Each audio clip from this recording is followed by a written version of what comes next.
Brought to you by रजनीगंधा।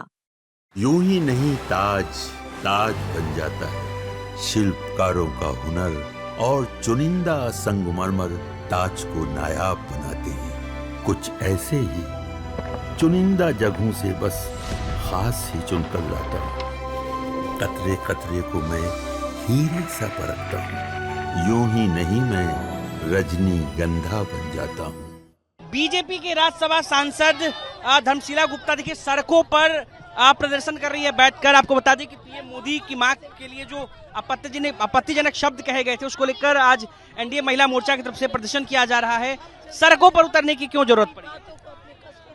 राहुल जी तेजस्वी जी ने अपने वोटर अधिकार कार्यक्रम के तहत मां जानकी सीता, जनक नंदिनी की जानकी, मिथिला की दरभंगा के मंत्र से उन्होंने माननीय मोदी जी की दिवंगत माता जी को राजद के कार्यकर्ता द्वारा अभद्र गाली माइक लगा करके दिया गया और राहुल तेजस्वी जी चुपचाप आनंद ले रहे थे। तो वो गाली सिर्फ मोदी जी के माता का गाली नहीं है, वो देश की हर माँ के लिए गाली है, बिहार की हर बहन बेटी और माता के लिए गाली है। तो ये नहीं सहेगा हिंदुस्तान और बिहार नहीं सहेगा। बिहार सब कुछ बर्दाश्त कर सकता, अपनी माता का अपमान नहीं बर्दाश्त कर सकता। आज एनडीए की ओर से हम सभी मातृशक्ति कार्यकर्ता बंधु सड़कों पे उतरे हैं। हर गली हर चौखट से हमारी मातृशक्ति सड़कों पे निकली हुई है और तेजस्वी राहुल से माफी मांगो, माफी मांगो, यही हम लोग का डिमांड है। राहुल तेजस्वी किस मिट्टी के बने हैं? वो भी एक माँ के बेटे हैं, वो भी एक माँ के कोख से जन्म लिया। अगर माँ की ममता का एहसास है, माँ की शक्ति का अगर ख्याल है, माँ की ममता का अगर ध्यान है तो माँ शब्द के लिए मैदान में आओ, माफी मांगो।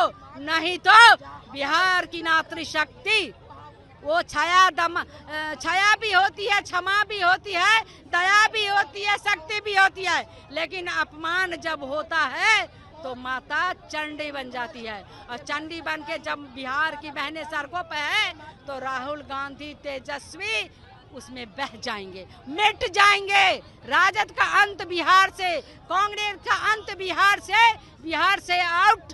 क्योंकि जो ने उस अपमान किया है वो कभी नहीं भूले। लेकिन राहुल तेजस्वी तो ये कह रहे हैं ना कि जिसने गलती की उस पर आप उसको सजा दीजिए, उस पर कार्रवाई कीजिए, इसमें हमारी क्या गलती है? वो तो बीजेपी के ही लोग थे। मैं आपसे पूछना चाहती हूँ कि अगर उसी मंच से तेजस्वी की मां को गाली देता वो कार्यकर्ता, कह रहे थे कि जनक सिंह उनके विधायक, बीजेपी के विधायक ने गाली दी मेरी मां को। वो तो फेक बनाने में शुरू से माहिर है, घोटाला करने में शुरू से माहिर है, वो फेक है। वो राजद का नेता का बेटा है, उसका प्रूफ है, उसका आईडी है। वो अपनी सफाई देने के लिए झूठ पर झूठ बोलते जा रहे हैं। इस सफेद झूठ से झांसी में बिहार की जनता आने वाली नहीं है। उन्होंने जो देश को लूटा, जो बिहार को लूटा, वो दुनिया ने देखा और बिहार का लोग ने आतंकवाद और जंगल राज देख चुका है। इसीलिए बिहार की जनता माफ नहीं करेगी। राहुल गांधी तेजस्वी को थोड़ा भी नैतिकता है, अगर थोड़ा भी माँ शब्द का सम्मान है तो आकर के माफी मांगे, नहीं तो बिहार की जनता नकार दी, मातृशक्ति ने नकार दिया उन्हें। चलिए, माफी मांगने को लेकर के कहा गया है। बीजेपी सांसद धर्मशिला गुप्ता जो सड़क पर बैठी हैं, कहा कि तेजस्वी यादव और राहुल गांधी को जनता के सामने आकर माफी मांगने की जरूरत है, नहीं तो बिहार की महिला उन्हें नकार देगी। अनिकेत कुमार, बिहार तक, पटना।